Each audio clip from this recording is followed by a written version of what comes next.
E aí, pessoal do canal, tudo certo? Pessoal, vamos falar sobre antidepressivos na gravidez. Pode ou não pode usar?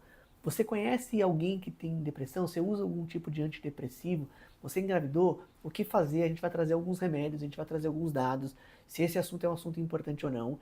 Vamos falar um pouquinho da incidência. Pessoal, a incidência é muito alta de algum tipo de depressão ou até complicações perinatais da depressão. A gente vai falar um pouquinho sobre depressão pós-parto e se é seguro usar esses remédios ou não, tá bom? Então, esse vídeo é para você, pessoal, se inscreve no canal e puxa a vinheta.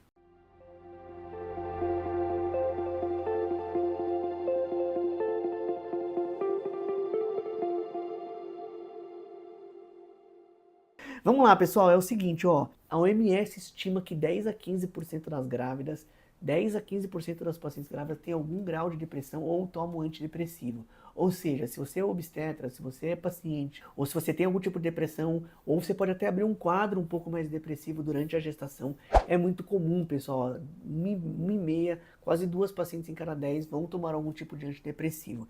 E o que a gente quer trazer aqui é se isso é seguro, se não é seguro e quais são as repercussões da depressão durante o ciclo gravídico puerperal. Primeira coisa é assim, pessoal, tem 3 situações específicas. A primeira, a paciente pode ser depressiva ou ter algum grau de depressão antes de engravidar, já vem usando algum remédio, e aí vai engravidar ou engravidou. Esse é o primeiro ponto, a gente vai falar um pouquinho sobre isso. Depois, a paciente não tinha depressão e na própria gestação ela abre um quadro mais depressivo ou piora um quadro que ela tinha e ou as depressões pós-parto, que a gente chama de depressão pós-parto grave, pode ser um assunto muito grave, ou até uma depressão um pouco mais leve chamada de blues puerperal, ou o blues ali, o blue puerperal pós a gestação, né? Ou seja, a depressão leve pós ganhar o nenê. Vamos falar um pouquinho sobre essas 3 situações. Mas olha que interessante, a depressão ela é uma condição médica real que aumenta alguns riscos, pessoal. A primeira coisa que eu queria falar assim, não tratar a gestação, tá depressiva. O que pode acontecer na parte obstétrica? Olha que dados interessantes. Aumenta o risco de parto prematuro em até 2 vezes, restrição de crescimento fetal, porque isso aqui está ligado a uma série de comportamentos da mãe, né? Então a mãe, por exemplo, que está depressiva, ela não se alimenta direito. Muitas vezes ela não faz os exames do pré-natal. Então isso realmente leva a algumas complicações obstétricas. A maior chance de depressão pós-parto, isso é um dos principais. A depressão pós-parto é um assunto muito grave, inclusive com alguns problemas graves até para a saúde do bebê, mães que abandonam o bebê, mães que acabam ali por algum motivo maltratando o nenê por alguma situação. E é interessante, pessoal, porque as pessoas que estão com depressão pós-parto ou até rejeição do feto, do nenezinho, do recém-nascido nesse caso, depois que nasce e depois que passa a depressão, elas se arrependem muito, ou seja, é um estado onde ela realmente não está em seu pleno estado ali de saúde mental, então precisa realmente tomar cuidado.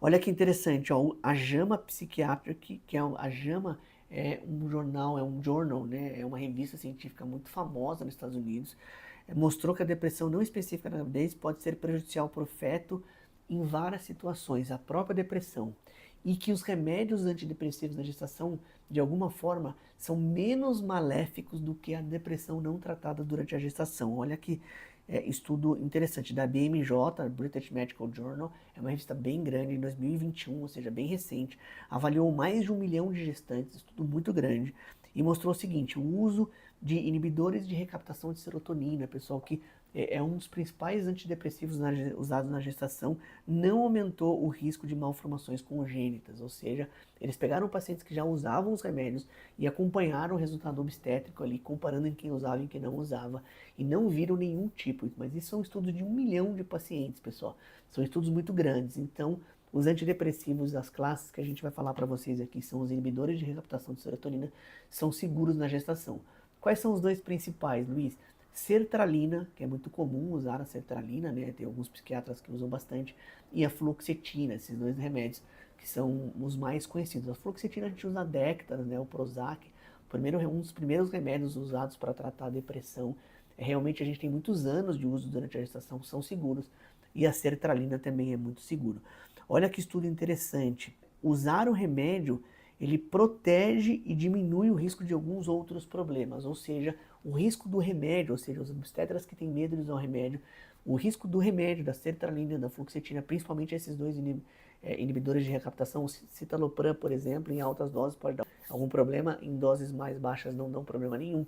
Mas basicamente a sertralina e a fluoxetina mostraram que o risco de usar é menor do que o risco de não usar na gestação, nesses quadros de depressão grave. E olha que interessante, pessoal, em alguns casos o recém-nascido, depois que nasce, ele tem uma adaptação neonatal. Um estudo da pediatria em 2006 mostrou que 30% dos bebês expostos podem apresentar alguns desses sintomas, ou seja, é verdade dizer que alguns sintomas podem aparecer no nenê das pessoas que tomam os inibidores de recaptação, até um pouco irritabilidade, algum choro fácil, isso pode acontecer, mas são todos sintomas que não precisam de nenhuma intervenção médica, que acabam passando rapidamente, tá bom? Ou seja, na última semana ali, antes do nascimento, a gente pode estar pensando em diminuir um pouco a dose ou parar um pouco a dose, mas é claro, isso depende muito do psiquiatra, depende muito do quadro da paciente. E eu queria terminar com duas coisas importantes, que vários estudos mostram também, que duas coisas são muito importantes. Primeiro, não parar o tratamento, continuar com o seu psiquiatra tratando a sua depressão, e a parte psicológica, psicoterapia, os psicólogos são muito importantes para acompanhar a grávida, tanto durante a gestação, tanto depois da gestação, até para impedir e evitar algumas complicações graves da depressão, tá bom? Pessoal, para terminar o vídeo, depressão é uma coisa séria, é uma coisa grave, é muito frequente quem acompanha, principalmente em pacientes de fertilização, elas já têm uma carga emocional muito alta, elas já sofreram muito com o tratamento, muitas vezes fizeram mais de um tratamento para poder engravidar, engravidam e elas têm mais risco ali durante a gestação de ter algum quadro de depressão. Então essas pacientes demandam uma atenção principal para o médico, elas devem ser tratadas e principalmente depois da gestação. Tá bom? Eu tive várias pacientes que tomaram fluoxetina depois da gestação, passam um período difícil ali do filho do primeiro mês, do segundo mês, e depois param de tomar. Não tem problema nenhum, isso não causa nenhuma dependência. Beleza? Pessoal, se vocês estiverem gostando dos vídeos, eu quero que vocês se inscrevam no canal. Deixa aqui embaixo se vocês estão gostando do tema, se a gente fala muito rápido, o que está faltando mais dado, está faltando menos dado, e para a gente trazer aqui para vocês essas informações, tá bom? Pessoal, se inscreve no canal, ativa as notificações, compartilha, comenta, tudo isso é importante para o canal. Valeu, vejo vocês aí nos próximos vídeos.